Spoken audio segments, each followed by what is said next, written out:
Et bonjour à tous, ici c'est Serge Kakinembe du www.jctwin.com et bienvenue sur notre canal YouTube éducatif, le Trading Wall Street TV. Et merci encore pour être avec moi une semaine de plus pour notre crypto rapport hebdomadaire. Alors on va directement aller au programme. Et bien, ça c'est pour la semaine du 27 août au 2 septembre 2017. Et oui, les vacances sont finies, maintenant c'est déjà la rentrée. Et qu'est-ce qu'on aura au programme? Au programme, on va directement, on va commencer, attendez, on va commencer premièrement par le CoinDesk. Donc ici sur la page de CoinDesk.com, on va regarder les news, donc toutes les news qu'il y a eu sur les crypto-monnaies. Donc au lieu d'aller dans différentes pages, on va regarder ici quelques news vraiment très importantes. On va dire la première page, on va citer les titres vraiment importants. Et donc vu que vous aurez les liens directement qui vont vous rediriger à la page dans la description de la vidéo, ben, vous pourrez vous-même être là et continuer à lire les articles tranquillement. Ensuite, une chose super importante desquelles je voulais vous parler, bon, on parle beaucoup du Bitcoin, du blockchain et ainsi de suite, mais il faut d'abord savoir aussi ce que ce cher monsieur, enfin cet individu mystérieux, connu sous le nom de Satoshi Nakamoto, qui serait le créateur du Bitcoin et du blockchain, ben voilà, donc là ici, il y a directement un lien vers ce qu'on appelle les white papers. Donc c'était, je ne vais pas dire que c'était ses mémoires, mais bon, il explique rapidement exactement ce que c'est que le blockchain et le Bitcoin. Donc ici vous avez le Bitcoin, a Peer-to-Peer Electronic Cash System by Satoshi Nakamoto. Et donc ici, donc, vous avez directement quoi? Le white paper, donc il est là. Donc vous allez avoir le lien pour pouvoir le télécharger au format PDF et tout est expliqué. Donc là, vraiment, c'est quelque chose de très important à lire. Pourquoi? Il faut s'informer. Vous voyez que maintenant, on est à l'ère on est dans ce qu'on appelle la cashless society, à l'ère de la monnaie, les digital currencies, donc la monnaie digitale. Et donc, qu'est-ce qui est en train de se passer? Il y a une grosse révolution. Et vu que ça évolue très vite, ça va très vite.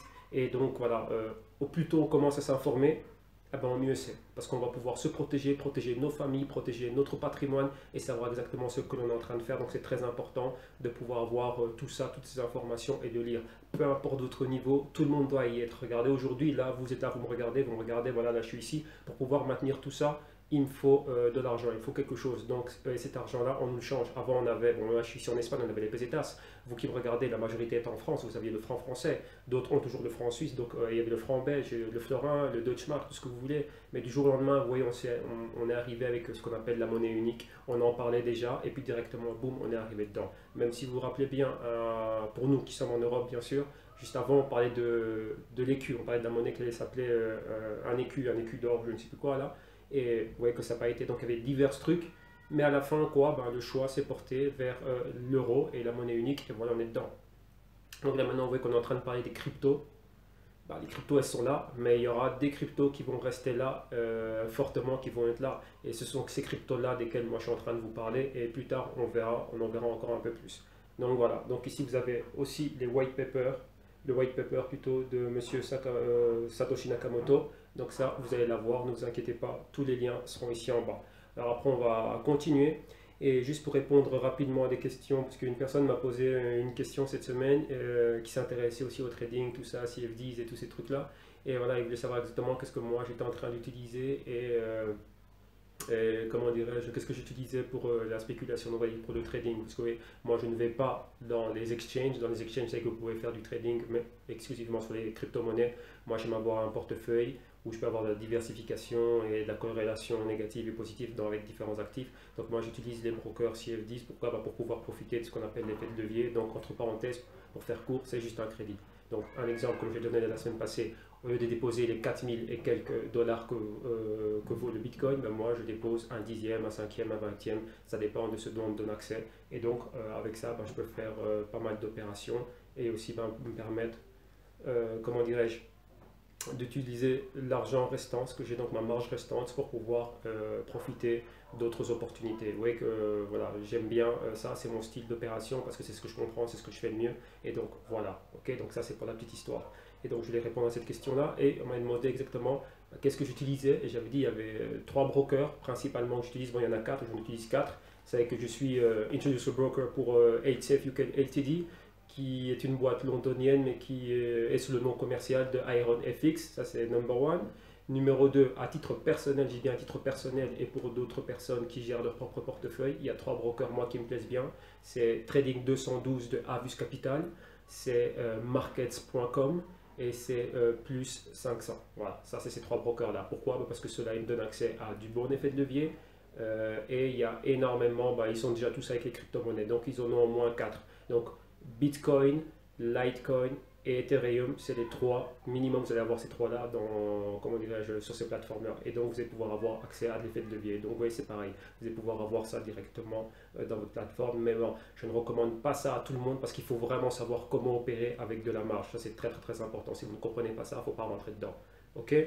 Et deuxième question sur laquelle je voulais répondre, beaucoup de personnes me demandaient exactement ce que je faisais, quelles étaient les activités, un peu de mon parcours. Je l'explique dans beaucoup de vidéos, mais bon, je ne vais pas vous forcer à aller regarder toutes les archives parce qu'il y a énormément de vidéos. Donc pour faire court, moi je suis réellement consultant. J'ai commencé à faire tout ce que je suis en train de faire depuis 2012. Je suis un consultant dans tout ce qui est business, commerce international, finance et investissement.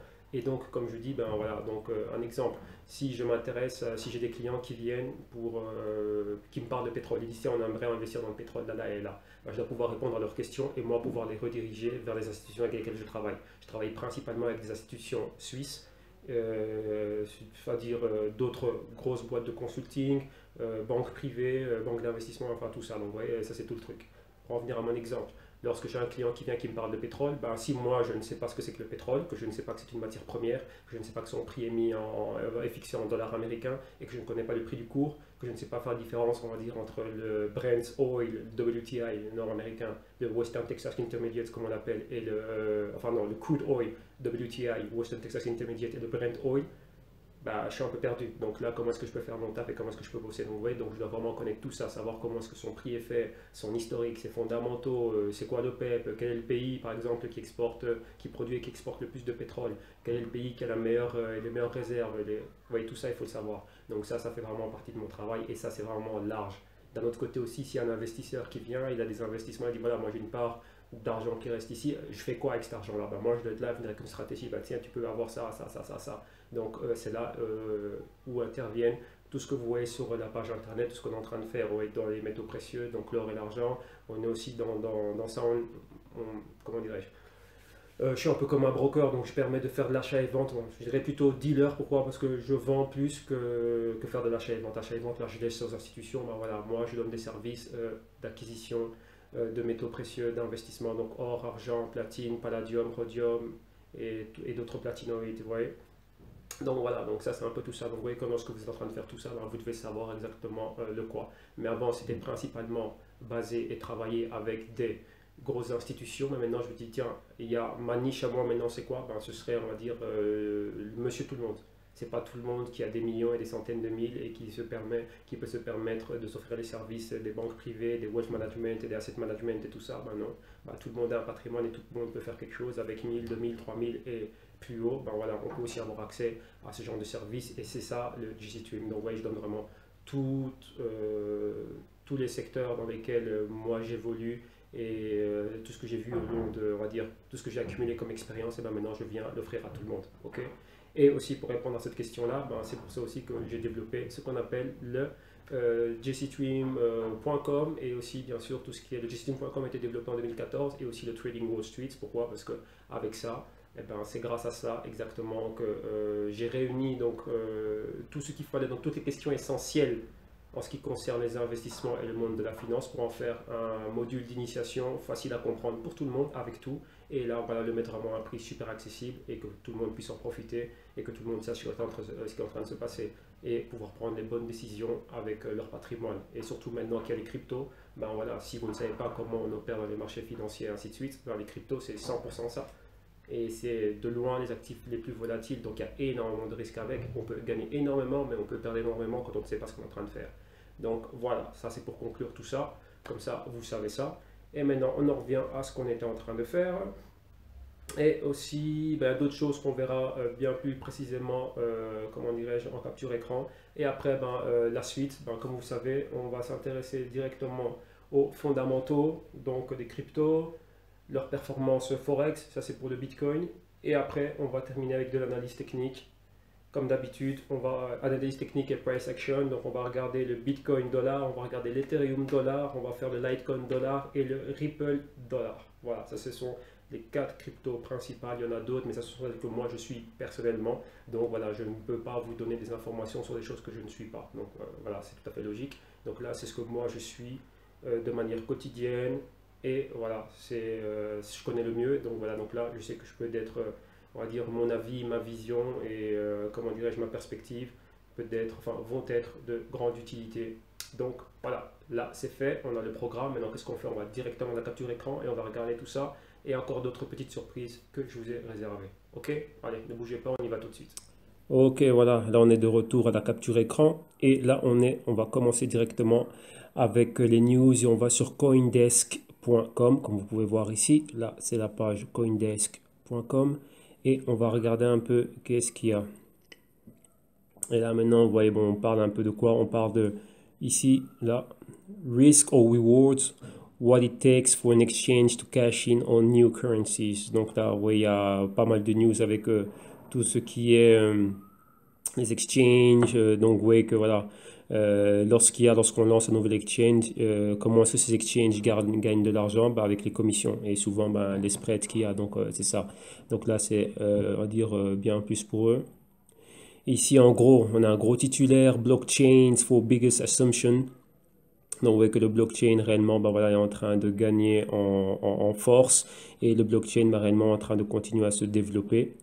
Et donc, voilà, donc vous voyez comme non, ça va être blockchain everything. Donc, ok, et donc c'est ça. Ici, qu'est-ce qu'on a? Ethereum's Metropolis upgrade could still be months away. Bon, ça, j'étais pas réellement au courant de ce qui est en train de se passer, mais là, je vois que on est en train de préparer quelque chose avec le Ethereum. Donc là, vous avez l'article. Si ça vous intéresse de le lire, moi je vais relire tout ça. Je dis bien sûr, je n'ai pas lu les articles avant. Donc là, je découvre comme vous et je regarde si vraiment quelque chose vraiment de fort, de bien frappant. Ben, on va rentrer dedans. OK?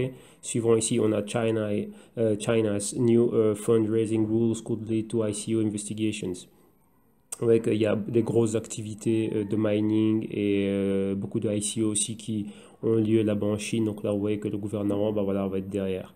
Alors maintenant, ici, qu'est-ce qu'on a? Bitcoin prices rise but fall short of all-time high. Ça, c'était le 25. Ici, qu'est-ce qu'on a encore? Bitcoin Exchange, BTCE, promises daily updates during relaunch attempt. Donc encore des news sur le Bitcoin. Ah, voilà ici, très important ça, le 25. Vietnam is preparing to legally recognize Bitcoin. Donc, le Vietnam est en train de se préparer pour reconnaître légalement le Bitcoin. Cet article est ici. Alors maintenant qu'est-ce qu'on est en train de dire? Vous voyez ici, on parle des... Ça, c'est très important ça. Vous voyez ici, c'est quoi? Or, ici, or failing currencies boosting crypto interest. Donc là, vous voyez, ça c'est un article de investing.com. Et qu'est-ce qu'on dit? Donc, qu'est-ce que ça veut dire? Les failing currencies, comme vous voyez ici à l'image, là, ce que je suis en train de pointer, vous voyez, c'est des billets $1. Donc, toutes les monnaies fiat, elles sont en train de foirer, comme ils disent. Et maintenant, qu'est-ce qu'il y a? Est-ce que c'est ça qui booste réellement l'intérêt qu'il y a derrière les cryptos? Ouais, donc toutes les monnaies, elles ont toutes ce qu'on appelle l'inflation, la déflation et bien sûr aussi de l'hyperinflation. Et maintenant, bah, voilà que...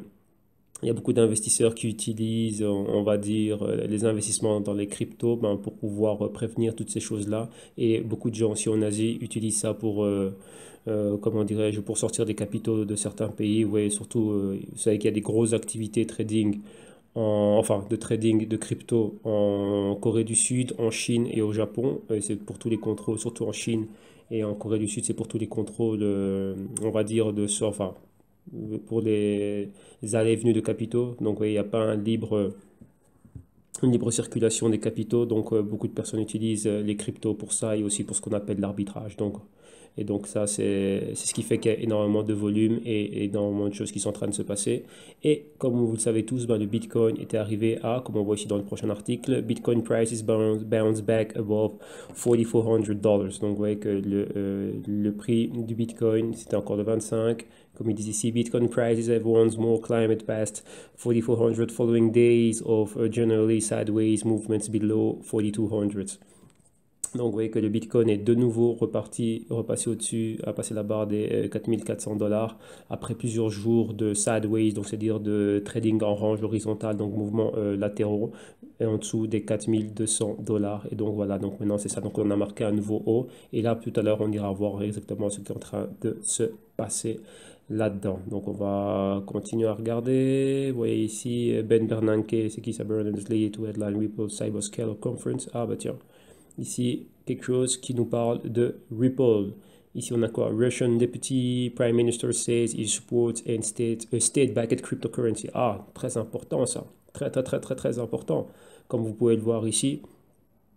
Donc le premier député du Premier ministre de Russie est en faveur d'avoir un État qui a une cryptocurrency, qui a une crypto que l'État back, donc c'est-à-dire soit derrière, soit favorable à avoir une crypto devise comme monnaie nationale. Donc c'est très important. Rappelez-vous, on en avait déjà parlé dans des épisodes bien avant lorsqu'on parlait de l'intérêt de Vladimir Poutine pour Ethereum et qu'il avait reçu le fondateur, c'était Vitali. Enfin, excusez-moi, je me souviens plus exactement de son nom, mais il était très favorable par rapport à ça. Et bah, justement, en parlant de ça, je vais vous montrer encore pas mal de choses. Donc vous voyez qu'il y a des articles qui sont très très très intéressants. Donc là, je vous invite à venir, à regarder tout ça à votre propre discrétion. Et c'est la page www.coindesk.com. Donc il y a des super articles. Et donc voilà. Et si réellement il y a quelque chose en particulier qui vous plaît et que vous voulez qu'on commente, vous me le faites savoir.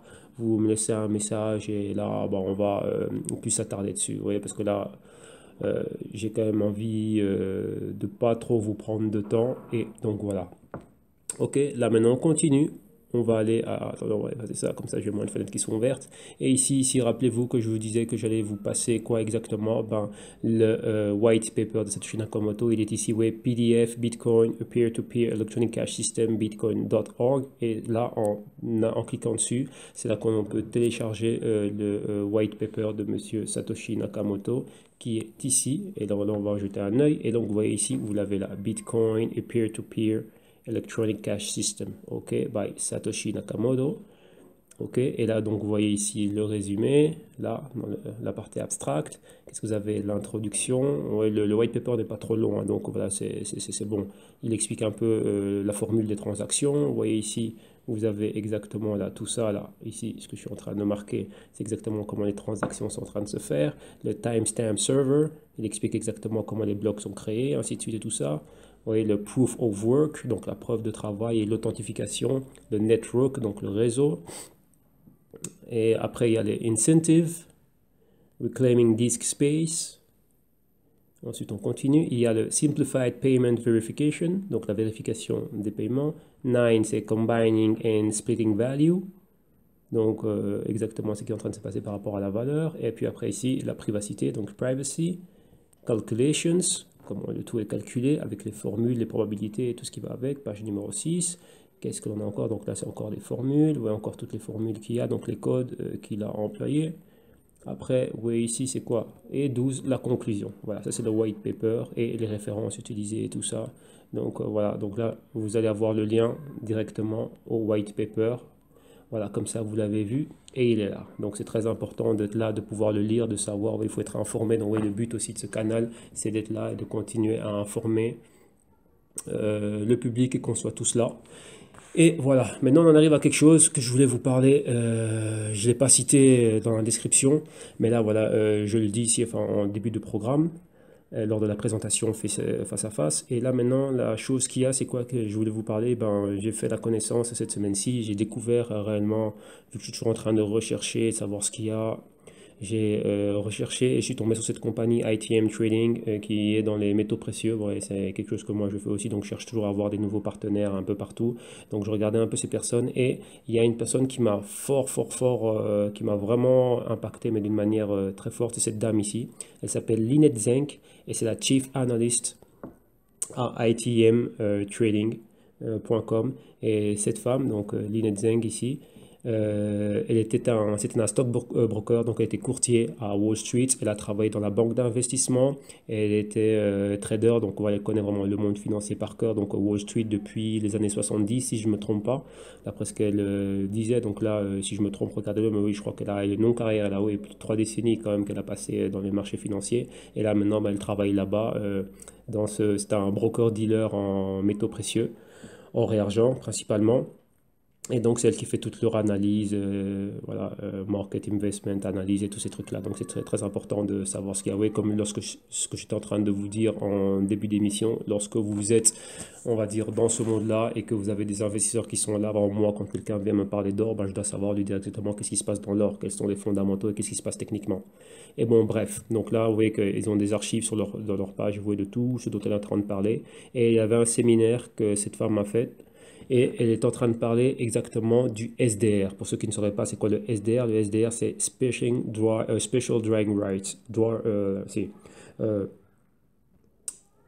Special Dry Rights. Donc, c'est quoi exactement? Bah, c'est les droits de roulement spéciaux. Et le SDR, c'est la monnaie qu'utilise le FMI. FMI, dont Madame Christine Lagarde est à la tête. Et c'est Special Drawing Rights. C'est un panier de devises qui est constitué par les principales monnaies. Donc, bien sûr, au début, on avait quatre. Donc, c'était le dollar américain qui comptait pour 40%. Vous aviez l'euro qui comptait pour une trentaine de pourcents, 38, entre 35 et 38%. Et puis après, bon, on se partageait 12 et 12%, premièrement pour le pound anglais et 12%, entre 12 et 10%, enfin ce qui restait pour le yen. Depuis 2015, on a le yuan, parce que le yuan, ouais, la Chine, qui est en, on va dire, puissance économique, elle a déjà surpassé les États-Unis, mais il y a toujours, on va dire, des petites manipulations là par là pour que les chiffres soient en faveur des États-Unis, mais c'est réellement la Chine qui est dessus. Et déjà encore, bon, elle a un peu ralenti depuis 2015, mais la Chine est réellement là et très puissante. Et c'est pour ça maintenant qu'elle est rentrée dans le FMI parce qu'elle influence réellement le commerce international et donc beaucoup de personnes dans le monde est en train, comme on dit, de dump the dollar, donc c'est-à-dire ne plus utiliser le dollar dans les transactions internationales. Je m'explique rapidement. Lorsque vous voulez par exemple acheter du pétrole, que vous êtes le Pérou. Vous êtes au Pérou et le Pérou maintenant veut acheter du pétrole pour ses réserves de pétrole, ouais, pour ses stations de service, ainsi de suite, et qu'elle veut acheter du pétrole, on va dire, à l'Arabie Saoudite ou au Venezuela. On va dire qu'on reste dans le même continent. Ben voilà, le Pérou ne peut pas acheter directement avec sa monnaie. Qu'est-ce qu'ils sont en train de faire? Ils ne peuvent pas non plus payer en bolivar vénézuélien. Donc, qu'est-ce qu'ils sont obligés de faire? Ils sont obligés de rentrer dans le marché Forex, acheter des dollars américains au taux de change du jour et puis après pouvoir aller acheter la commodité et donc payer pour ça, payer pour leur pétrole au Venezuela. Donc ce qui fait qu'il y avait une grosse demande pour le dollar. Donc le dollar était réellement, ben, depuis les accords de Bretton Woods, ben, vous savez que le dollar c'était la World Reserve Currency. Mais maintenant, il y a quelque chose qui s'est passé, c'est que la Chine, depuis qu'elle est arrivée là, ben, la Chine a forcé énormément de personnes, surtout les gros pays, les membres de l'OPEP, donc de l'organisation des producteurs et exportateurs de pétrole, dont font partie l'Arabie Saoudite et d'autres pays, de commencer à dealer directement ben, le pétrole en yuan et non en dollars. Et alors là, maintenant, ça crée énormément de problèmes. Parce que vous devez savoir que le premier partenaire commercial et économique de la Chine, c'est la Russie. Et la Russie ne fait pas partie de l'OPEP. Et la Russie est le premier pays, on va dire, producteur-exportateur de pétrole et principalement son premier, et de gaz aussi. Et enfin, ils ne sont pas numéro 1 en gaz, hein, mais ils sont très puissants en gaz vu qu'ils en ont comme ressource. Mais le premier pays à qui ils vendent leur pétrole et ils font des accords directement hors du dollar, c'est la Chine. Ils font des accords en roubles et yuan et d'autres choses. Et donc maintenant, qu'est-ce qui se passe? Eh bien, il se passe ce que vous voyez. Et alors maintenant, ben là, c'est en train d'influencer d'autres pays à faire la même chose. Ouais. Et donc ça, maintenant, ça fait que la solution, c'était quoi? C'était d'inclure le yuan dans le SDR, donc dans le Special Drawing Rights, et maintenant de faire en sorte que la Chine, vu qu'elle veut faire son nouveau truc avec sa nouvelle initiative du One Belt, One Road, soit de ce qu'on appelle de New Silk Road, donc la nouvelle route de la soie, que ce soit le SDR qui soit utilisé au lieu du dollar américain. Donc ce serait un panier de devises. Donc ouais, ce serait ces cinq devises-là. Donc le yuan chinois, le dollar américain, l'euro, le pound anglais et le japonese yen. Donc ce serait ces cinq monnaies qui seraient utilisées, mais regroupées sous le SDR. Donc ce serait beaucoup plus simple, comme ça tout le monde s'y retrouve et tout le monde est content. Donc ça, c'est vraiment ce que la Chine est en train de développer avec tout ça. Et ils sont en train d'avancer très fort. On n'en parle pas beaucoup, mais ils sont en train d'avancer très fort. Et cette femme ici, Lynette Zeng, qui est en train d'en parler. Vous voyez que ici, si vous allez aux archives IMF, vous allez le voir. Ici, vous voyez qu'elle est en train encore de parler pas mal de choses. Elle parle du Bitcoin, blockchain and the SDR, donc le Special Drawing Rights. Vous voyez qu'on en parle énormément et elle a fait un travail magnifique. Je dis bien un travail magnifique de recherche et vraiment à un très haut niveau. Mais bon, si vous ne comprenez pas l'anglais, ben, j'espère que vraiment que pour cette vidéo, il y a des traductions. Et donc voilà, donc je peux pas tout découvrir parce qu'il y en a énormément. Ce sont des longs séminaires de 3/4 d'heure et donc il y a énormément de vidéos. Vous voyez encore ici The Crisis, The Pain-In, NDSDR, Full Webinar, et c'est magnifique, un travail magnifique de recherche. Mais elle a attiré mon attention principalement sur une chose, et ça c'est ce que je voulais vous montrer, c'était sur le ACC Chain. Et là, c'est ce que le FMI est en train d'utiliser. Et il y a une vidéo. Ici, on va aller sur YouTube là directement. Et il y a une vidéo là qui parlait de ça. Donc, je vous ai déjà préparé la vidéo. Vous voyez ici, join AC chain at .org, become supernode. Et donc là, on va jouer la vidéo. Vous voyez qu'il n'y a pas de, il n'y a rien de, comment dirais-je, il n'y a pas de son ni quoi que ce soit, mais on va jouer la vidéo rapidement et je vais commenter à chaque fois qu'il y a des choses qui se passent. Donc je vais mettre pause, stop, mais vous aurez les liens de la vidéo directement en dessous dans la description de, comment dirais-je, de l'émission ici sur YouTube. Donc on va regarder et regarder attentivement. Donc je commente en même temps. Donc vous voyez là c'est le supernode, le AC chain qui se présente, .org, ok. Il y a juste de la musique, hein, donc vous inquiétez pas, ça ne va pas déranger que je parle. Donc il parle un peu de l'histoire et de l'évolution de la monnaie dans le monde. Vous voyez que vous avez un bonhomme qui court, donc ça c'est l'humanité. Et vous voyez à chaque fois, on dit qu'au départ on utilisait l'or. Vous voyez les lingots d'or, l'or, les pièces d'or, tout était l'or. C'était principalement ce qu'on utilisait comme échange. Ok, pour pouvoir faire nos échanges, nos transactions commerciales. Vous voyez tout ce qu'on a utilisé à travers l'histoire. Vous voyez que là il va très lentement. Pourquoi? Parce que c'est durant des millénaires qu'on a utilisé ça. Alors, vous voyez, il accélère. Maintenant, écoutez, il y a un truc très marrant ici. Vous voyez, il accélère et vous voyez des billets. Vous avez le dollar là, des billets, des yuan, ainsi de suite, et pas mal de choses. Et maintenant, il dit quoi? Juste en dessous, vous voyez qu'il a commencé à accélérer. Il dit blockchain. The devil uses it to destroy the world. Donc, le blockchain, le diable l'utilise pour détruire le monde. Très curieux quand j'ai vu ça. Je me dis, tiens, bizarre ça pour une compagnie qui parle de ça. Donc voilà, on va pas faire de polémique. Et après quoi? The God, donc le Dieu, uses it to benefit of mankind. Ok, donc on continue, vous voyez qu'il y a de plus en plus de monnaie fiat, donc de monnaie papier qui apparaissent, et là le bonhomme va de plus en plus vite, parce que là ça a été très rapidement.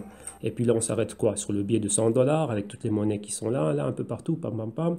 Et qu'est-ce qui se passe après? Boum, ouais, il y a une main robot qui vient, qui les zappe. Et maintenant qu'est-ce qui est en train de se passer ici? On nous parle de quoi? The new world, donc le nouveau monde of digitalization, donc digitalisation en grand, is being built. Donc qu'est-ce que ça veut dire? Est en train de se construire. Et vous voyez que tout est en train d'être digitalisé à travers le monde. Donc là, maintenant, on continue. Et là, maintenant, vous voyez, il va encore rapidement. Et maintenant, vous voyez, notez une chose. Vous voyez, vous êtes en train de voir tout. Donc, vous voyez, de l'huile d'olive, du riz. Non, je pense que c'est du riz, ça, je ne sais pas c'est quoi, peut-être du fromage. Vous voyez, tout ce qui est matière première, tout ce qui est commodité de tous les pays, toutes les spécialités de tous les pays est en train d'être quoi? Digitalisé. Et maintenant, vous voyez, ça s'appelle des nodes. The number of nodes is limited. Donc, le nombre de nodes est limité, but resources is unlimited, mais les ressources sont illimitées. Donc il y aura un nombre de pièces qui vont être limitées, un peu comme le Bitcoin. Satoshi Nakamoto voulait qu'il y en ait 21 millions. On est à 16 millions exactement de Bitcoin minés, 16 millions et quelques, on le verra dans les fondamentaux, mais les ressources sont illimitées. Donc qu'est-ce que ça veut dire? C'est-à-dire qu'ils vont digitaliser toutes les ressources. Un exemple, imaginez-vous votre maison, là où vous vivez, là où je vis, là comme vous voyez à chaque fois dans les vidéos, mon appart ici, il va être digitalisé. Et qu'est-ce que ça veut dire? S'il est digitalisé, eh ben, il peut être vendu comme un produit. Donc, c'est-à-dire que, imaginez-vous, vous voulez investir dans l'immobilier, vous allez pouvoir acheter un node ou un token, une pièce, qui va, ça va être un peu comme une action. Donc, X% d'un bien, ou X% de, je sais pas moi, des réserves mondiales du pétrole, X% des réserves des mines d'or, X% d'argent, X% d'aluminium. Ouais, et donc, ça va vraiment être ça. Donc là, maintenant, on continue. Vous voyez qu'il va vite. Sa vitesse, ça signifie quoi? Tout est digitalisé. Et maintenant quoi? You will be the citizen, period, donc peer-to-peer, donc c'est un réseau donc de particulier à particulier, de partie à partie. Donc vous allez être le citoyen of digital kingdom, donc d'un royaume digital, after obtained the registration chain. Donc une fois que vous avez obtenu votre, donc vous êtes enregistré dans le AEC chain, voilà, vous faites part de ça. Donc vous voyez ce que je vous disais, que même les maisons vont être digitalisées. Vous voyez ici, vous avez de l'immobilier, vous avez des voitures. Donc maintenant, quoi, rappelez-vous qu'il y a Ethereum, il y a les smart contracts. Donc ce sont des contrats qui vont aller directement dans la transaction. Vous voyez, vu qu'on va devoir digitaliser le bien, donc la maison, on va la mettre là avec les contrats, votre contrat hypothécaire, le taux d'intérêt auquel vous achetez la maison, combien d'années, ainsi de suite, tout ça va être digitalisé. Et ce qui fait que maintenant, bah, des investisseurs, beaucoup de personnes vont pouvoir avoir cela. Et qui dit une chose qui est digitalisée, qui arrive dans les marchés financiers sur lesquels on peut investir, il y aura toujours des spéculateurs qui vont venir et des dérivés qui iront avec. Et là, vous avez vu que ce que je dis, c'est pas n'importe quoi. On a déjà eu le cas en 2008. Ceux qui s'y intéressent un peu, vous savez bien, les CDS, CDO, les Credit Default Swaps et tous ces trucs-là, c'était déjà là. Maintenant, vous allez voir pourquoi est-ce que je vous montre ça et à quoi j'ai envie d'en venir. On va suivre. Vous voyez AC Chain. OK. Vous voyez là leur plateforme. Vous voyez que vous pouvez la voir là. Et maintenant, quoi? Qu'est-ce qu'ils disent? The tool of assets digitalization is opening the door of a new world. Donc, le tool, c'est l'outil. Asset, c'est l'actif. Donc, l'outil de la digitalisation d'actifs est en train de nous ouvrir les portes d'un nouveau monde. Ok, donc vous voyez, tout est digitalisé et tout est là. Donc, vous pouvez investir surtout à partir de votre téléphone. Et là, vous voyez, Britain Token, France Token. Donc, là, ce sont les différentes pièces. Ouais, que chaque pays aura sa pièce par rapport aux ressources qu'elle a sous sa terre. Et donc là, vous voyez que la pièce, voilà à quoi elle va ressembler. Et donc, vous en avez énormément, ça tourne partout, ça tourne partout. Et donc, elles vont circuler, comme vous voyez, comme c'est marqué ici, ces pièces vont circuler. Voilà, le AC Chain, et ça, c'est ce que je voulais vous montrer. Voilà. Vous voyez ici, c'est quoi? On a le AC Chain. Donc, vous avez votre plateforme ici. Directement, ça passe à votre pièce. Et regardez, Bitcoin, Ethereum, et qu'est-ce qui est marqué ici? International Universal Digital Currency, SDR. Donc, vous voyez que le AC Chain est backé directement par le SDR. Et maintenant, les deux cryptos qui vont utiliser, c'est d'un côté le Bitcoin et Ethereum. Ouais, c'est pour ça que vous comprenez que je ne suis que ces cryptos-là, parce que ce sont celles qui ont les faveurs des grosses institutions et c'est eux qui font bouger les prix. Donc vous voyez maintenant pourquoi est-ce que je vous dis, j'en parlais souvent avec une personne avec qui j'étais en train d'avoir de l'interaction ici dans la zone de commentaires, on parlait souvent du Ripple. Et le Ripple, il faut aller sur le site du Ripple. C'est pour ça que je vous ai montré le site du Ripple, je vous ai montré quelles sont les compagnies qui sont derrière, ce sont des grosses institutions et c'est eux qui font bouger le truc. Vous voyez que le Bitcoin a déjà toutes les faveurs, très utilisé en Chine, très utilisé en Corée du Sud. Donc la Chine, Corée du Sud sont des pays qui sont très puissants au niveau de quoi? Au niveau des exportations. Ce sont des pays qui sont toujours en surplus dans leur balance économique. Ils ont des économies physiques. La Chine produit tout ce qui est électronique. Quand on pense Corée du Sud, on pense à quoi? Samsung, et Ethereum, c'est la Russie. Et c'est eux qui sont à cette initiative-là et ils rentrent directement dans le SDR. Le SDR, c'est le FMI. Donc je vous rappelle, c'est Special Drawing Rights. Donc droit de roulement spécial. Et ça, c'est ça. Et donc là, c'est ce qu'on est en train de faire une fois que vous avez le SDR et le FMI. Et vous avez vu que ce sont eux qui sont derrière le AC Chain. Et comme je dis, la dame Lynette Zeng a fait un travail magnifique dans ses séminaires où elle explique ça bien mieux que moi. Moi, je vous le condense, je vous le mets compact pour pouvoir vous amener l'information. Et donc cette vidéo-là, en 2 minutes, elle était en train de résumer le tout. Ok? Donc là, maintenant, on continue. Et donc, vous voyez que acchain.org, the landing, vous voyez ici, The Landing of Asset Digitalization Dynasty. Donc voilà, ça a déjà commencé et leur nom dit tout. Et voilà, comme on dit, Global Public Community, join acchain.org, become Supernode. Voilà. Ouais, ça c'est le truc. Donc vous voyez, quand j'étais en train de vous parler des cryptos et de tout ce qui allait avec, ainsi de suite et tout ça, voilà, vous devez vraiment comprendre ça. Mais ne vous inquiétez pas, vous allez avoir le lien directement vers cette vidéo et vous voyez la chose est là. Donc ça, il faut vraiment, vraiment le comprendre. Et donc c'est très important. Vous voyez, qui dit crypto, vous voyez tout ce qui vient derrière. Donc je comprends l'engouement des personnes pour les cryptos parce que vous devez comprendre une chose, vous devez penser comme Warren Buffett ici. Qu'est-ce que ça veut dire? Vous voyez maintenant, les cryptos, le Bitcoin était là. On va juste se concentrer sur le Bitcoin. Le Bitcoin était là déjà depuis 2008. C'est là où ça a été lancé. Donc vous voyez que ça fait pas mal d'années. Ça fait quoi? 9 ans maintenant. Okay.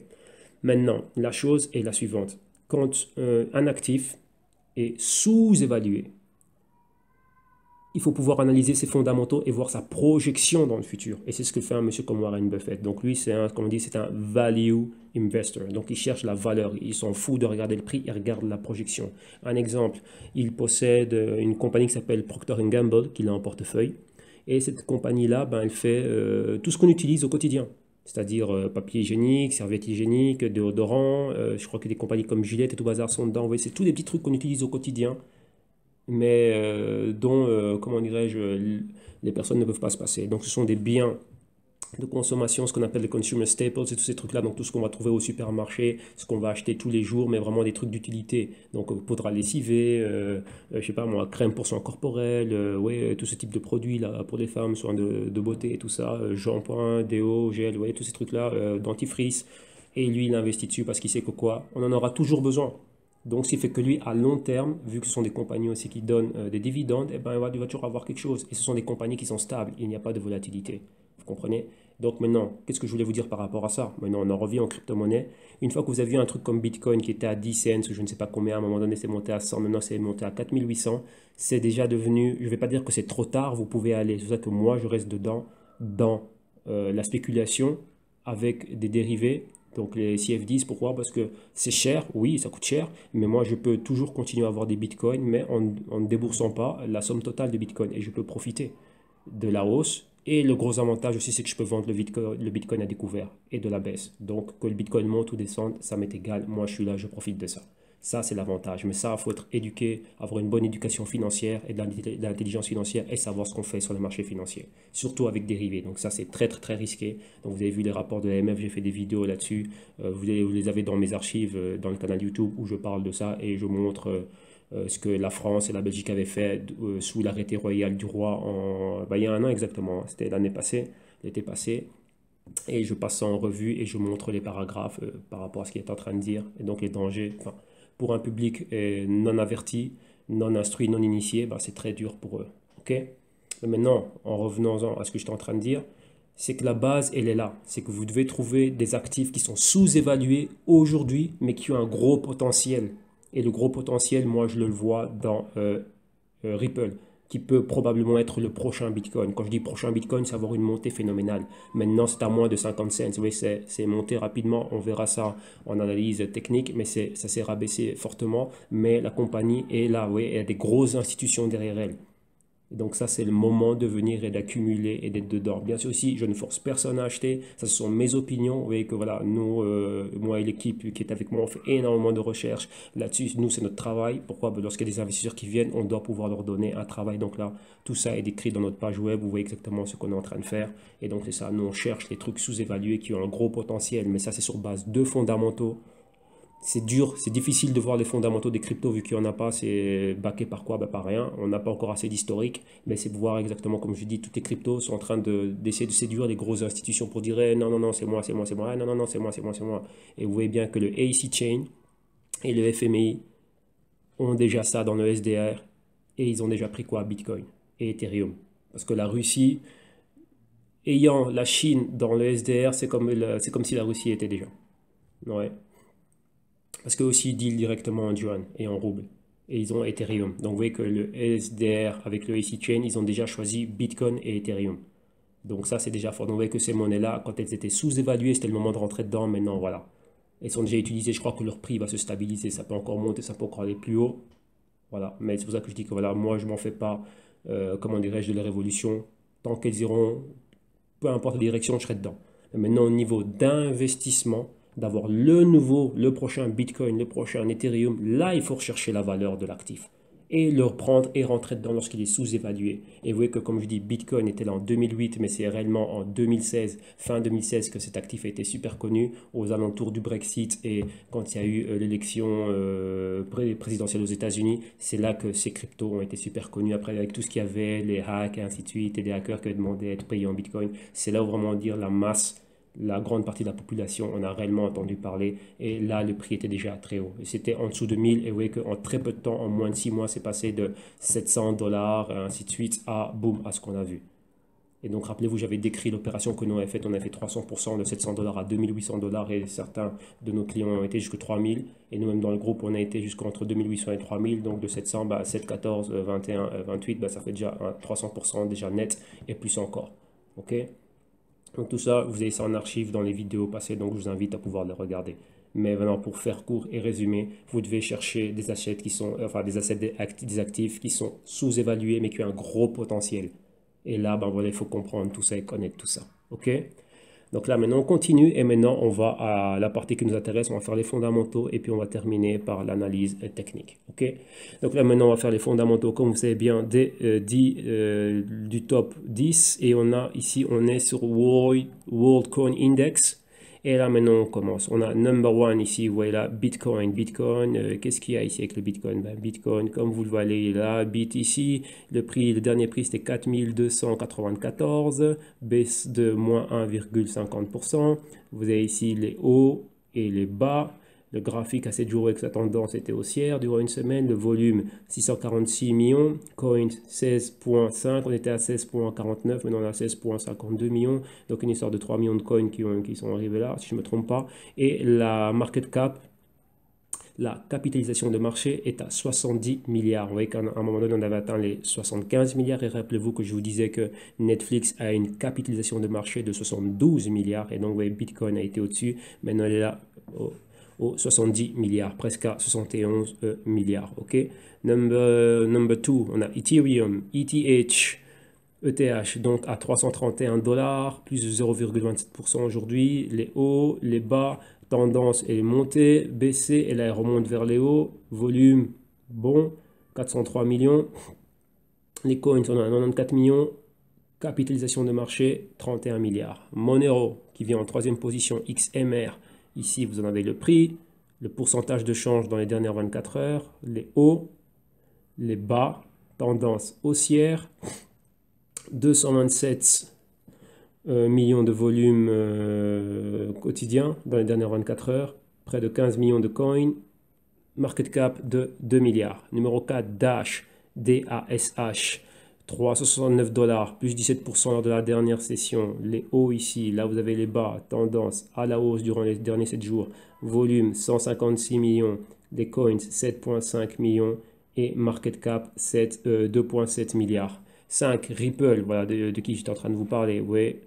Ici, XRP, là, il était monté fortement cette semaine-ci. Ouais, comme vous le voyez là, il avait atteint les 0,30, même un peu plus. Et il est retombé à 0,21, donc moins 1,4%. Vous voyez les bas, les hauts, pardon, et les bas ici. Volume 148 millions.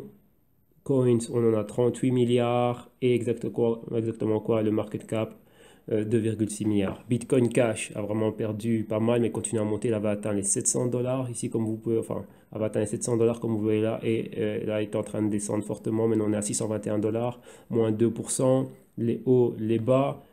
Et ici, volume 77 millions, les coins, c'est 16,4 millions de coins, et market cap 10 milliards. Numéro 8, LISC, voilà, je ne connaissais pas. LSK, ouais. Ici, le prix, c'est quoi? C'est 5 $. Plus 25% dans les dernières 24 heures. Les hauts, ici les bas, tendance haussière clairement. Volume 57 millions. Nombre de coins 100 millions. Et capitalisation de marché 543 millions. 9. Zcash, je ne connaissais pas non plus. ZEC, prix 271 $, plus 13% dans la dernière session. Haut, bas, tendance à la hausse. Ici, on a quoi? Volume 40 millions, près de 40 millions, dernière session. Nombre de coins, 1,5 million. Capitalisation de marché, 421 millions. Et le 10, Qtum, pardon, QTUM. Dernier prix, on est à 14 $, près de 12% à la hausse. Les prix, enfin les hauts du jour, les bas du jour, tendance à la hausse. Volume, près de 30 millions. Les coins, on en a 100 millions et market cap 1,4 milliard. Et après, vous voyez ici que l'Ethereum classique est tombé. Et donc voilà, donc là, c'est ce qu'on avait. Donc ça, ici, c'est World Coin Index. OK, et là, maintenant, on continue. On va regarder le classement Forex. Forex, ici, on a toutes les monnaies. On va aller directement à ce qui nous intéresse. Et qu'est-ce qu'on a ici? Là, en bas, ici, vous avez le BTC USD, donc le Bitcoin dollar américain. OK. Là, on voit, on est à 4338. Donc, ça, c'était au prix ici à la fermeture. Parce que cette page-ci, Trading Economics, ici, on est sur Trading Economics, comme vous pouvez le voir là, tradingeconomics.com. Certains, bon, eux, ils ferment lorsque c'est la fermeture aussi des marchés. Donc, il faut attendre que ce soit actualisé. Ça viendra dimanche soir à la réouverture des marchés. Donc, ils vont actualiser les prix. Donc, ça aussi, il faut faire attention d'où vous prenez vos infos. C'est pour ça qu'il faut toujours aller sur les pages spécialisées Bitcoin. Là, vous avez le marché en continu. Ok, vu que les cryptos, elles sont là 24 sur 24, 7 sur 7. Ici, bon, on nous dit que le Bitcoin était tombé de 17,7%. Enfin, pardon, 17 dollars, moins 0,4%. En journalier, en daily, on a une semaine avec une hausse de 5,8%. En moyenne mensuelle, plus 71% à la hausse. Et annuel, près de 650%. Okay, et ça, c'était au 25 août. Vous voyez exactement ce que je vous disais. Oui, mais directement avec le Bitcoin, vous voyez que le Bitcoin, son prix est fait en dollars. Il faut regarder l'indice de dollar américain ici que je pointe là. Et ça, c'est le Dixie. Et le Dixie DXY, vous voyez que le Dixie est en train de tomber. Le dollar est à un point très critique. Et là, il peut rentrer dans ce qu'on appelle un bear market, donc un marché vraiment baissier, aller à la baisse. Et là, c'est la zone des 93 dollars. S'il est en dessous, même je dirais en dessous des 90 dollars, là, le dollar peut fortement aller à la baisse. Mais vous voyez que la chose qui se passe, c'est ça. Vu que ce sont des monnaies qui se croisent, si le Bitcoin se renforce, ben, le dollar doit s'affaiblir. Et ben, on peut dire que oui, ça peut être logique. Ça, c'est juste, ne vous laissez pas avoir, c'est juste la dernière session. Vous voyez que le Bitcoin dollar doit aller dans les directions inverses. Okay, donc, quand on voit le dollar américain ici, là, c'est la ligne du dollar américain, là, que vous voyez là, ici. Là, vous voyez que le dollar américain, là et là, c'est à la baisse. Et vous voyez que le Bitcoin, là et là, c'est à la hausse. Il ne faut pas se laisser avoir par les dernières sessions. Les dernières sessions, c'est juste les dernières négociations qu'il y a. Il faut regarder les longues tendances dans les monnaies. Ok, donc là, c'est ça le truc. Ok, donc là, on a fait les fondamentaux. Rappelez-vous la page tradingeconomics.com. Et là, maintenant, on continue. Et maintenant, on va à ce qui nous intéresse, analyse technique. On va terminer avec ça. On va terminer avec les 5 dernières monnaies. On va commencer ici par le Bitcoin. Donc rappelez-vous, ici on avait fait, nous, notre analyse, on a déterminé les points. Vous voyez, ici on a notre petit A, ici le B, ici le C et là le D. Et ça définissait quoi? Ça définissait notre canal haussier. Oups, attendez, parce que là c'est en train de monter. Oui, notre canal haussier là, qu'on voit là, comme ça. Et là maintenant ici, vous voyez, la résistance de canal commence en train de monter. Et quand on relie les points B et les points C, là on voit le support du canal. Et les points B et les points D, ça nous donne exactement là, ouais, cette ligne ici que je suis en train de marquer, bah, ça nous donnait réellement la direction que le marché était en train de prendre. Vous avez vu ici qu'aux alentours des 4500 dollars, on a atteint nos plus hauts et de là, bah, boum, on a recommencé réellement à descendre. Et là, on est là, hop, ça, là j'ai fait une bêtise, j'ai bougé mon truc. Voilà. Et là maintenant, bon, on est ici, ouais, qu'on a atteint là, ouais, là où est le curseur, on a atteint les 3900, les 3500. Et de là, on est remonté. Oui, on a la moyenne mobile de 4 semaines, là, juste là, ici, en turquois. Et on est au-dessus, là, maintenant. OK, là, maintenant, on est à 4300. Donc, qu'est-ce qui va se passer? Vous voyez qu'on a atteint réellement le target qu'on avait ici au point D. Attendez, le point D, là, ici. Ouais, j'ai le curseur là, juste dessus. Le point D, ça, c'était la target. Et justement, j'avais la ligne dorée à 4000. On a atteint la target qui était de 4000. Rappelez-vous que moi, je donnais les 4000 au mois d'octobre. Mais là, le Bitcoin, voilà, il était furieux de ce que je lui ai dit. Il a dit, attends, je vais te montrer ce que je sais faire. Et voilà, il a été super rapide. Et il est arrivé là, ben voilà, bien avant. Donc, tant mieux pour nous. OK? Donc, rappelez-vous que l'idée, la mienne, c'était quoi? De commencer à acheter au-delà des 3000, qui est la continuité. Et c'est ce qu'on a vu. On a vu le Bitcoin commencer à monter. Et boum, arriver là à 4000 exactement. On a fait des hauts ici à combien? À 4000. Là, ici, là, à la zone des 4500. Et maintenant, bah, par après, là, maintenant, on essaye. Il n'y a pas eu de distribution réellement. Ben, qu'est-ce qu'on va voir maintenant? Ben, on va voir ce qu'on appelle des mouvements latéraux. On aura les hauts ici aux alentours des 4500, les bas ici à 3550. Donc, oui, on a 1000 dollars de range de fluctuation. Et maintenant, qu'est-ce qu'on aura? Ben, on aura des mouvements latéraux. Donc là, c'est ce qu'il va y avoir. Donc, il y aura encore pas mal de volatilité. Donc, on va voir exactement ce qui se passe. Et maintenant, ben, on pourrait revenir dans les prochaines semaines, on va dire, courant du mois de septembre, avoir des mouvements qui nous ramèneraient vers les quoi? Pour qu'il y ait une interaction avec les 3200 dollars, ok, dans ces régions-ci. Ok, ça c'est ce qu'on pourrait voir. Donc, on va être vigilant, on va regarder ce qui se passe. Et ça, c'est ça. Ok, donc là, on sauvegarde ça. Maintenant, on va continuer. Attendez, je vais boire un petit coup. On va continuer, on va aller à Ethereum. Ok. Là, on va aller à Ethereum. On va faire Ethereum US dollar. Donc, ETH-USD. Et attendez, moi, c'est GDAX. Il est où GDAX? Il est là. Voilà. Allez, je crois que vous avez remarqué un truc qui est là. Attendez, je vais refaire ce que j'ai fait et je vais vous dire exactement ce que je voulais que vous regardiez. Vous voyez ici, là, quand vous regardez Ethereum, dollar, là, mais que vous regardez ici, là, où j'ai le pointer, qu'est-ce que vous voyez? C'est déjà marqué Forex. Et vous avez dans quel marché c'est actif? Dans le marché Forex. Et quand vous voyez Bitfinex, Exmo, HitBTC, Bitrex, GDAX, ce sont des exchanges. Donc ce sont comme des bourses digitales où les gens peuvent venir échanger cela. Et aussi les brokers Forex commencent aussi à offrir les crypto-monnaies. Donc c'est un truc que je vous bassine avec. Je sais que j'en fatigue plus d'un, mais je ne vais pas me lasser. Parce que j'ai vu énormément de personnes perdre, qui viennent aux consultations me dire ah, qu'est-ce qui s'est passé, j'ai perdu ici, ça, parce qu'ils ne comprennent rien, ils ne comprennent pas ce qu'ils sont en train de faire. Que le Forex est un marché très compliqué, il y a d'énormes opportunités, mais beaucoup de gens perdent d'argent parce qu'ils ne savent pas ce qu'ils sont en train de faire exactement, ils ne savent pas réellement quels sont les fondamentaux derrière le Forex, ils misent tout sur les techniques et après ils se font plumer. Donc voilà, c'est pas moi qui le dis aussi, ça ce sont les statistiques qu'il y a, il y a le rapport de l'AMF qui l'a bien dit, 89% des personnes perdent dans les marchés financiers. Donc réellement, qui gagne réellement? Bah, ce sont les grosses institutions et ceux qui savent ce qu'ils sont en train de faire. Et donc, il y a la magnifique loi qu'on dit à Wall Street, c'est les 90-90-90, donc 90-90-90. Et je la répète, ça veut dire 90% des traders et investisseurs particuliers perdent 90% de leur capital dans les 90 premiers jours. Et donc, vous voyez que c'est bel et bien vrai. Et donc là, c'est juste pour vous rappeler que toutes ces crypto-monnaies sont déjà dans le Forex. Comme vous l'avez vu dans la vidéo du AC Chain, ça fait déjà partie du SDR, c'est déjà derrière. Les gouvernements et les institutions, comme vous avez vu, là, ce qu'on a vu au Vietnam, ils voulaient le prendre. Vietnam, ça fait partie de la Chine, et ainsi de suite. C'est comme si c'était une province de la Chine, on va dire, Taïwan, tous ces trucs-là. Et donc, vous voyez exactement ce qu'ils sont en train de faire. Ils ont déjà adopté, le Yuan est déjà dans le FMI, déjà dans le SDR. Et vous voyez que le AC Chain est backé par le SDR, qui lui aussi est derrière le Bitcoin et l'Ethereum. Donc, quand vous voyez ça, ça doit vous mettre la puce à l'oreille. Alors maintenant, si vous voulez rentrer dans le monde, l'univers des cryptos et que vous ne connaissez pas le Forex, et vous dites que maintenant on va tout digitaliser, que même les commodities vont être digitalisées et que vous ne connaissez pas les commodities, que ça va être vendu comme des actions, maintenant c'est réellement ça. Et là, j'ai démontré plus d'une fois dans les vidéos qu'on fait, dans les vidéos qu'on est en train de faire ici entre nous, et ce que vous avez vu aussi dans les articles que je vous ai montrés du Wall Street Journal, du Business Insider, dans tout ce qu'on a comme programme d'archives ici, dans le Trading Wall Street TV, la chaîne YouTube, que les gens à Wall Street, ils prennent ça comme s'il n'y a pas de différence entre Apple, Amazon et Ethereum, par exemple.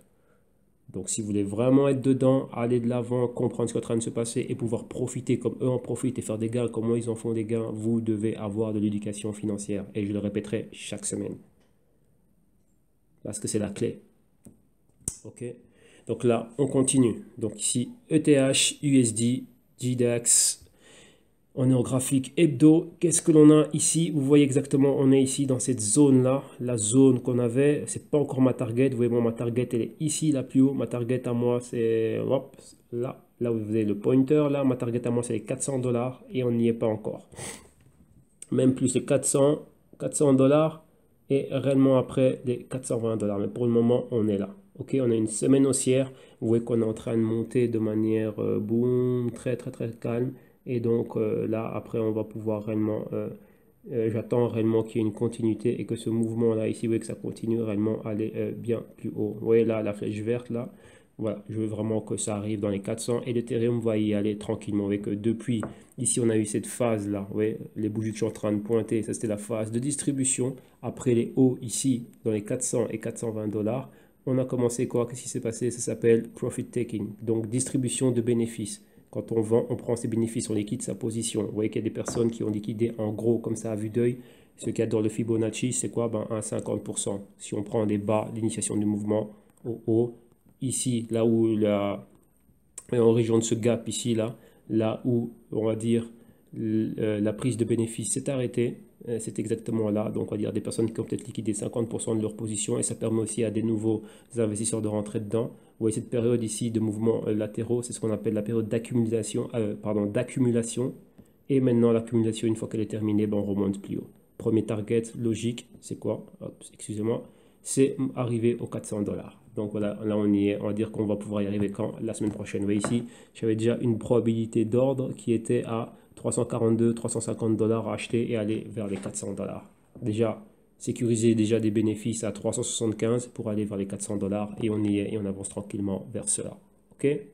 Donc Ethereum, je reste haussier sur le Ethereum. Et maintenant, on va aller au Litecoin. Oups, Litecoin, LTC USD, boum boum boum, et GDAX, ah voilà, c'est le premier, cool. Ah ouais, je vous parlais que je voulais commencer aussi à couvrir le Bitcoin Cash, mais on n'a pas encore assez de data ici, donc on doit attendre qu'on actualise le data et qu'on ait vraiment une bonne historique. Bon, bien sûr, Bitcoin Cash, ça fait pas longtemps qu'il est là, mais pour que je puisse bien le suivre en hebdo, voilà. Ah oui, aussi une question rapidement, j'y réponds, comme on m'a posé, on m'a dit pourquoi est-ce que je regarde les graphiques en hebdo? Vous devez comprendre une chose, lorsque vous regardez les graphiques en tout ce qui est en dessous de l'hebdo, mais tout ce que vous regardez en journalier, ouais, en journalier, en 4 heures, en 1 heure, en 30 minutes et tout ça, ça, on définit ça comme le noise, the noise of the market. Donc ça, c'est le bruit du marché. Il y a énormément de bruit. Vous n'allez pas avoir des bonnes informations. Vous allez voir du bruit, ouais, énormément de trucs qui montent et qui descendent. Ça ne définit pas les tendances. Ça définit juste le nombre de coins, de tokens qui sont en train de changer de main, tout ce qui est échangé dans les échanges. Donc là, c'est un rapport qu'on fait au niveau quotidien. Mais c'est pour ça qu'il y a beaucoup de personnes aussi qui sont en train de perdre parce que ça vous force à opérer, mais vous devez avoir du recul par rapport au marché. Et le meilleur recul que l'on a par rapport au marché, c'est lorsqu'on regarde ça de manière hebdomadaire. Et quand on regarde ça de manière hebdomadaire, on a ce qu'on appelle the big picture. Donc on a une plus grande perspective. Et là, on n'a pas de bruit de marché. Là, les tendances sont bien marquées et vous savez exactement où être. Vous aurez préféré quel mouvement? Être dans ce petit mouvement ici, trader là-dedans, ou avoir le mouvement quand le Litecoin était ici, cette bougie que je suis en train de pointer là à 5 dollars, et pouvoir anticiper le tout et premièrement pouvoir arriver ici à 37 dollars. Et déterminer, oui, que les patrons sont bien déterminés et pouvoir arriver là. Donc là, je vous dis, ce qui augmente à moi mes comment dirais-je, mes probabilités de succès dans mes opérations, c'est ma capacité à pouvoir regarder le marché à long terme et moi spéculer dans, comment dirais-je, dans ces ranges de mouvements parce que je vois les horizons et les patrons sont clairs. Rappelez-vous, lorsque je vous disais les patrons A, B, C, D et les vidéos que j'avais couvertes avec le Bitcoin, lorsqu'il était à 700, bon, c'était pas les vidéos que je faisais en français, c'était en anglais et en espagnol. Bon, là, elles sont là quelque part dans notre archive. Ben, pourquoi? Parce qu'on avait tout notre historique, on avait toute notre manière de pouvoir anticiper le marché et de voir exactement les patrons chartistes et de voir aussi les patrons de chandeliers et d'avoir les zones critiques et avoir aussi des bons fondamentaux, savoir quels étaient les players, quelles étaient les personnes qui allaient rentrer dedans et qu'est-ce qui allait vraiment influencer, quel allait être le catalyseur correct pour cette montée massive des prix. Tout ça, on a pu l'anticiper, mais lorsqu'on est en train de regarder ça en graphique hebdomadaire, on peut réellement déterminer nos points de prise de bénéfice et c'est très pertinent et on y arrive, comment dirais-je, on a une haute probabilité de succès. Vous voyez même l'opération que je vous avais démontré avec le GBTC, voilà, on a été dedans.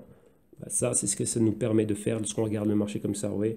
On est hors du bruit du marché et on regarde tout de manière tranquille. Oui, pourquoi Litecoin, pourquoi est-ce qu'on ne bouge pas?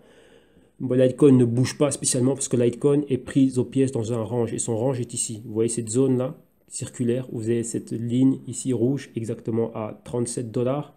Ça, c'est son support.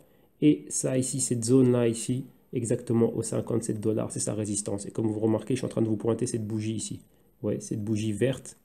Et depuis cette bougie verte, Litecoin n'est allé nulle part. On est dans ce qu'on appelle des inside week candles, c'est-à-dire que ce sont des bougies qui ont leur fluctuation de prix comprise dans la fluctuation de prix de cette grosse bougie verte. C'est-à-dire qu'elles n'ont été ni au-dessus ni en dessous. Et ça fait 1 semaine, 2 semaines, 3 semaines, 4 semaines, 5 semaines, 6 semaines, 7 semaines. Ouais, et là maintenant, on est enfin au-dessus de la partie supérieure de cette bougie. Vous voyez là, si vous voyez bien le curseur comment il est marqué, point d'inception, c'était les 44 dollars ici. Et on est monté, vous voyez, on est exactement où? 51 dollars, c'était quoi? Cette zone de prix, bah, c'est la zone de prix de fermeture. On a exactement fait la même chose. Et cette zone-là a encore été rejetée. Comme ici, exactement la même chose. Donc on ne va nulle part dans le Litecoin. Donc ça c'est quoi? C'est là où on doit pouvoir profiter d'autres choses dedans. Mais là aussi, on peut le voir. On peut le faire aussi ici parce que vous voyez que passer de 46 $ à 50 $, c'est quand même 6 $ pour chaque Litecoin que vous avez. Et donc ça peut être intéressant. Mais là, on veut le prochain big move, donc qui pourra aller, ouais, comme on l'avait vu ici, donc avoir un ordre aux alentours des... Bon, allez, si on va compter les mèches, on va dire ici, ouais, aux alentours des 38 pour aller chercher les 58 par exemple. Ça, ce sont des mouvements qui sont intéressants et ça, vous ne pourrez les déterminer que si vous regardez le marché en hebdo. En mensuel, oui, bien, mais en hebdo, c'est pour moi, ça fonctionne mieux, je dis bien pour moi. Ok?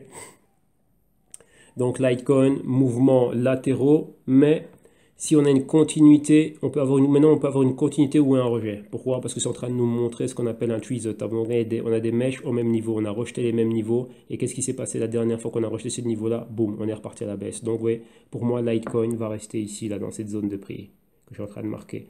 Entre le support ici à 37, 38 $ et la résistance à 51, 52 $. Ok? Donc voilà.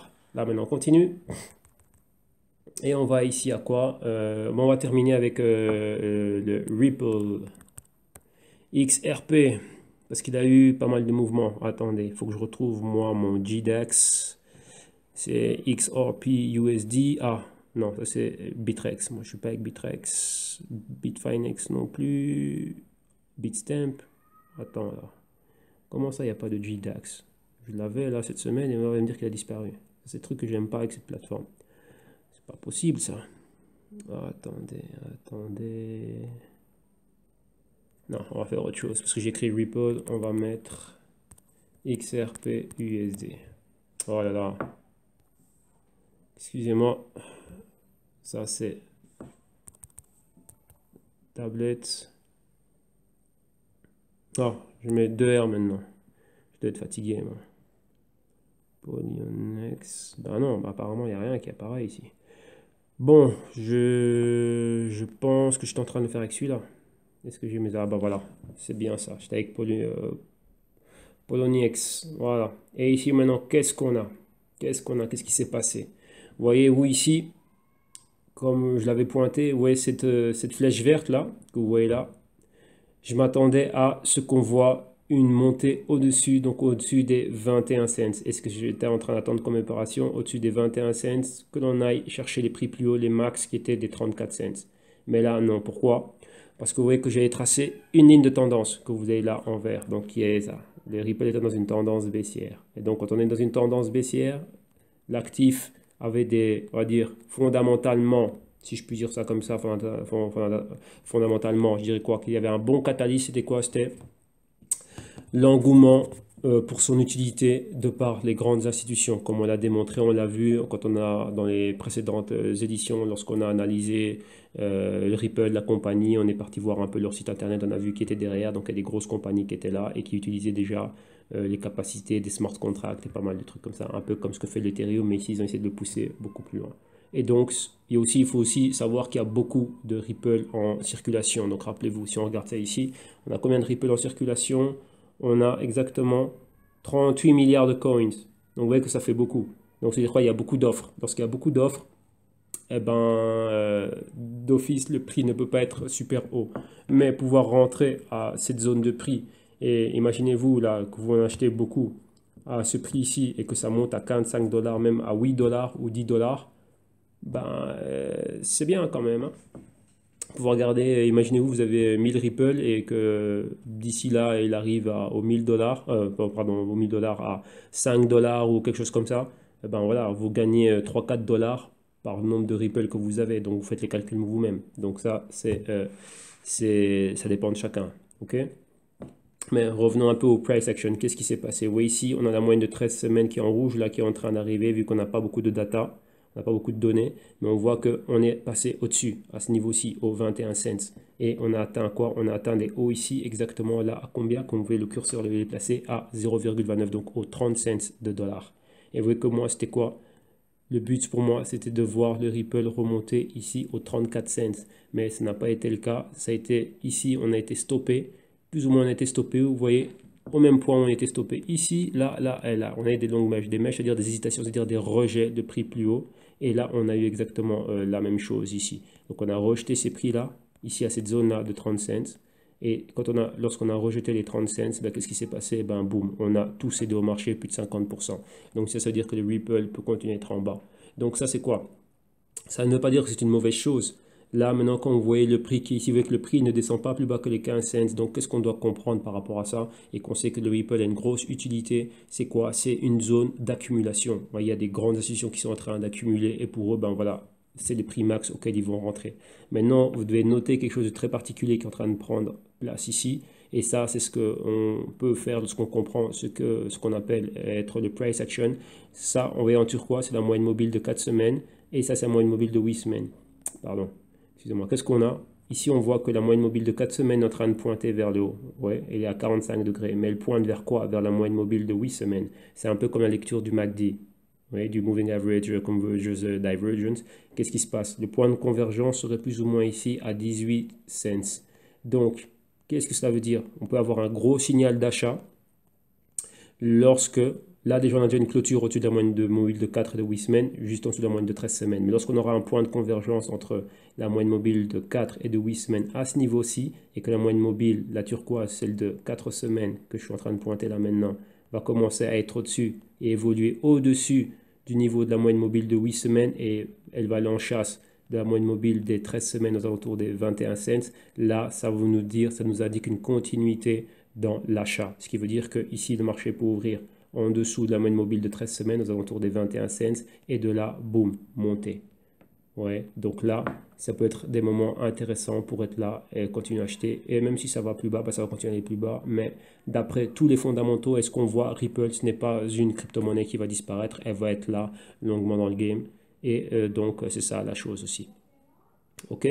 Donc ça, c'est la chose. Comme vous voyez ici, ce que je vous expliquais, on a eu la moyenne mobile de 4 semaines qui est passée en dessous de la moyenne mobile de 8 semaines. Bon, on n'a pas assez de données, mais on le voit là directement et boum, le prix est allé vers le bas. Alors maintenant, on va voir l'inverse. 4 semaines au-dessus de 8 semaines et aller en chasse des 13 semaines, ça veut dire prix à la hausse. Donc ça aussi, c'est ce qu'on appelle un pointer. Donc ça nous pointe les niveaux que le Ripple peut atteindre dans le futur. Donc maintenant, vous voyez ça ici. Je vais prendre ça, je vais le déplacer et je vais le mettre là. Donc ça, c'est ça. Donc Ripple, c'est un bon point pour pouvoir rentrer ici, on va dire, entre les 22 cents et les 24 cents, pour pouvoir être là, accumuler et monter. OK? Et ça conclut, on conclut ici l'édition de cette semaine. Encore merci à vous pour avoir été avec nous. Et là, pour tous les renseignements, ben, vous avez le www.jctune.com. Là, vous cliquez sur le petit drapeau français, vous rentrez dedans. Et premièrement, n'oubliez pas si vous le regardez sur votre dispositif mobile, sélectionnez l'option le voir comme view as desktop, donc le voir comme en ordinateur bureau, et là directement vous allez tout avoir. Donc là, toutes les solutions que l'on offre, comme je l'ai dit, au niveau du consulting, patrimoine, épargne active, corporatif, la philosophie, un petit mot sur nous, notre tâche, ce qu'on fait, comment est-ce qu'on travaille, et l'éducation financière. Il y a aussi, comme je dis, le consulting financier qui est là, et là j'en ai fait des modules vidéo. Tous ceux qui sont intéressés, là on est déjà, là j'ai déjà bien avancé, j'ai déjà 6 modules dans la boîte, et au courant septembre je vais commencer à tout enregistrer. D'abord je suis en train de faire, on va dire, tout le consulting, on va dire, de tout mettre sur PDF. Et ensuite, après, ben, je vais enregistrer le tout avec mes commentaires. Comme ça, vous allez avoir le guide de consulting. Et là, en cliquant là-dessus, vous allez avoir tout le programme. Là, on a nos médias. Donc là, c'est moi. Et vous voyez qu'on essaie d'avoir des vidéos avec comment dirais-je, tous les collaborateurs que l'on a. Comme ça, ben, on peut officialiser les partenariats qu'on a, et comme ça on voit que voilà, qu'on est full transparent, et que lorsqu'on travaille avec nous, ben, voilà, que c'est pas des, voilà, je suis pas là pour rigoler, donc c'est sérieux ici. Donc vous voyez différentes vidéos de ce qu'on fait aussi pour les masterclass. Ça, c'est pour ceux qui sont en consultation privée. Et elles ont lieu ici à Madrid. Bon, là, c'est les crypto-rapports, vous les retrouvez ici. Là, c'est ce que je fais plus ou moins dans on va dire, dans tout ce qui est ici, là, métaux précieux. Et ici, c'est tout ce qui est actions, ainsi de suite. Donc, je parle un peu de ça. Donc, ici, vous avez nos collaborateurs, ils sont tous là. Et ben voilà, quoi. Et bien sûr, les contacts, numéro du bureau ici, du lundi au vendredi, vous avez les horaires, le numéro fixe du bureau. Et là, ici, j'ai un numéro exprès qui est mis exprès pour tous ceux qui ont envie de contacter directement via WhatsApp et Viber. Bah, vous avez un numéro exprès pour ça, et les réseaux sociaux où vous pouvez exactement me retrouver. Et pour contracter les services, ici, bah, vous avez le lien vers la page de paiement avec une explication, et c'est en français aussi, donc il n'y a aucun problème. Ok? Ben, Un bon week-end à tous et on se retrouve la semaine prochaine. Et surtout, n'hésitez pas à m'envoyer des questions. Et là, ben, j'y réponds lorsque je peux. Et si vous voulez, par rapport à tout ce qu'on a vu, s'il faut plus de détails par rapport à tel ou tel truc, ben, vous laissez un message et on est là et on va voir tout ça. Ok? Allez, merci à vous. Bye.